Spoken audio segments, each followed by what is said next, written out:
halfway through their program right now, and I'll show you exactly how they've gone from day one like this.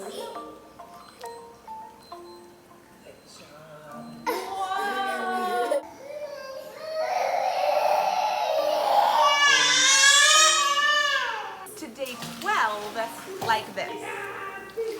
Okay, good choice. Yeah, I don't wanna slow down, I don't wanna slow down, I don't wanna slow down till I burn out.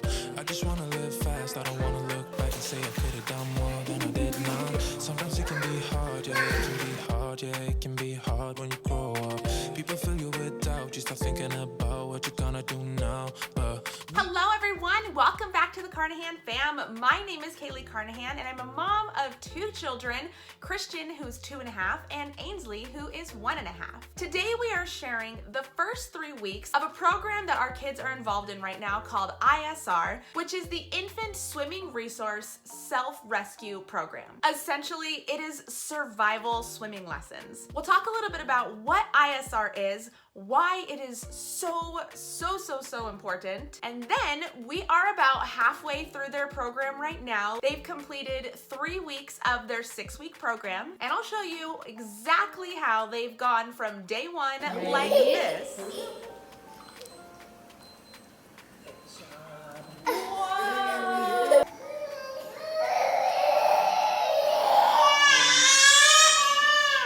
To day 12 like this. Okay, good choice.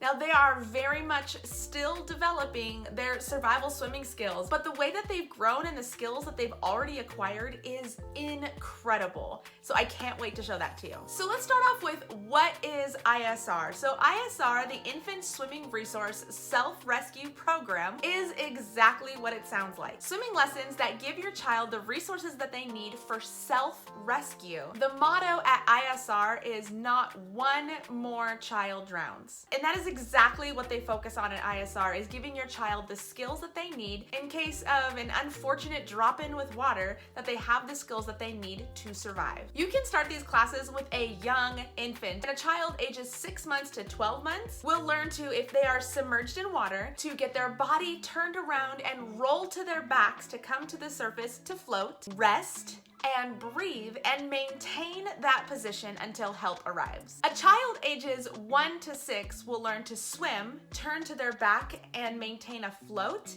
so that they can rest and breathe, and then continue turning over face down, swimming in the water. Now, involving our kids in ISR was really important to Quinn and I. This is for many reasons. Number 1, as a child, I actually drowned. I was pulled out of the water unconscious and resuscitated. I didn't have the skills to flip to my back, to float, to get air until someone could help me. And no matter how well you watch your kids, you never know what can happen. So in order for us to feel more responsible about bringing our young toddlers around water, we wanted to be able to give them the skills that they need to survive in case an accident happens. Now, a couple more tidbits about ISR. Again, the goal of the program is to teach your child survival skills. So it's not a class that your child will be experiencing with floaties and goggles. Most drownings with children under the age of 5 happen when parents weren't expecting their child to be in the water. That means they were fully clothed, shoes on, whatever it may be. That is why in ISR, for survival, children are not learning how to swim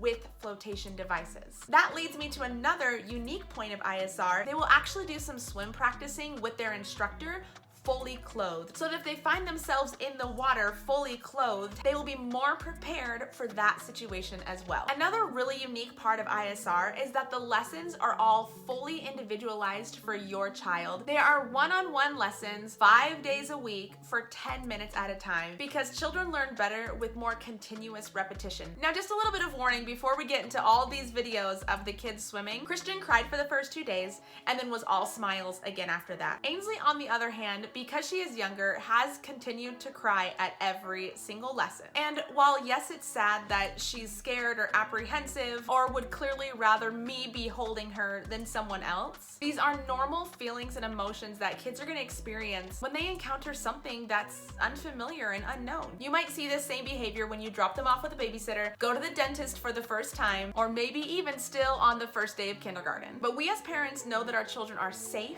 they're being well cared for, and we just do what we can to be a calm, supportive, and reassuring presence so over time she can feel that comfort and safety as well. Our swim instructor let us know before even the first day that it is very, very common for children Ainsley's age to cry the whole 6 weeks. So if the crying bothers you, feel free to hit mute when you get to Ainsley's videos. So let's talk about the first 3 weeks of our toddlers being in ISR. Christian started ISR with swim. His instructor spent the first day getting him comfortable in the water, introducing him to the different parts of the pool, and they even did start a little bit of swim on the first day. His instructor would kind of lower him into the water and get him about mouth or eyes deep, not even a foot away from the ladder, for him to just practice reaching out and grabbing it. Ready?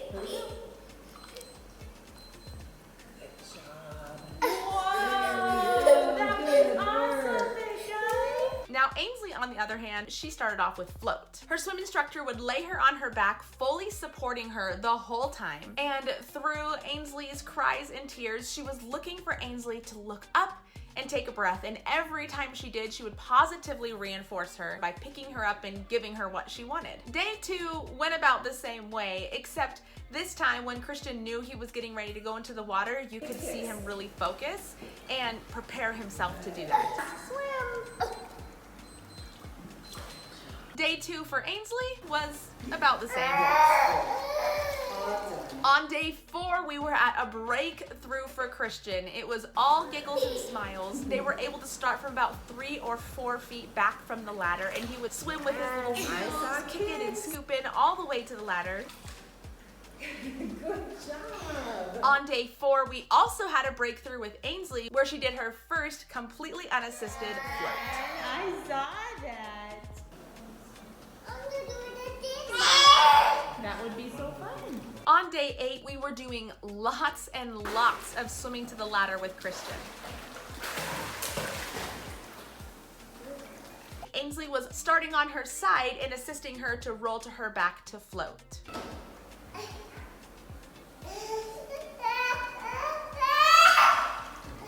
On day 9, Christian's swim instruction took a little bit of a turn, and we stepped away from the swim a little bit and went more toward the float.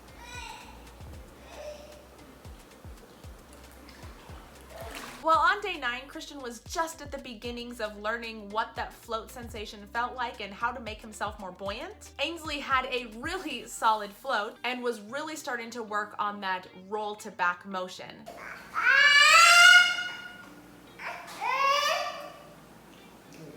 On day 11, Christian's swim instructor could see that floating was really causing Christian a lot more anxiety, so she quickly moved on to having him start swimming to her so that she could start assisting him in a rollback and kind of sneaking the float in that way. Wow. Day 12 for both kids showed such great improvement from where they started. On day 12, Christian would swim from his instructor to the ladder, and then from the ladder back to the instructor, where he would then roll to his back and turn to float. On just day 12, we saw the very beginnings of what that swim, float, swim would begin to look like with our 2.5-year-old. On day 12 with Ainsley, the instructor could pull Ainsley forward and she would independently start a rollback motion and go to float completely on her own. I already think it is incredible at the skills that the kids have developed in just 12 short days with swim classes with ISR. So I can't even imagine where they're going to be in another 18 swim classes. We will have a part 2 of our kids' experience in ISR after they've finished up all of their lessons, and we can't wait to show you the progress that they've made after their full time in the ISR program. Again, we can't say enough how much we value the skills that ISR is teaching our kids, and completely encourage you to check them out, the Infant Swimming Resource Self-Rescue Program. All right, well, thanks for joining us today. We'll see you again next time. Bye.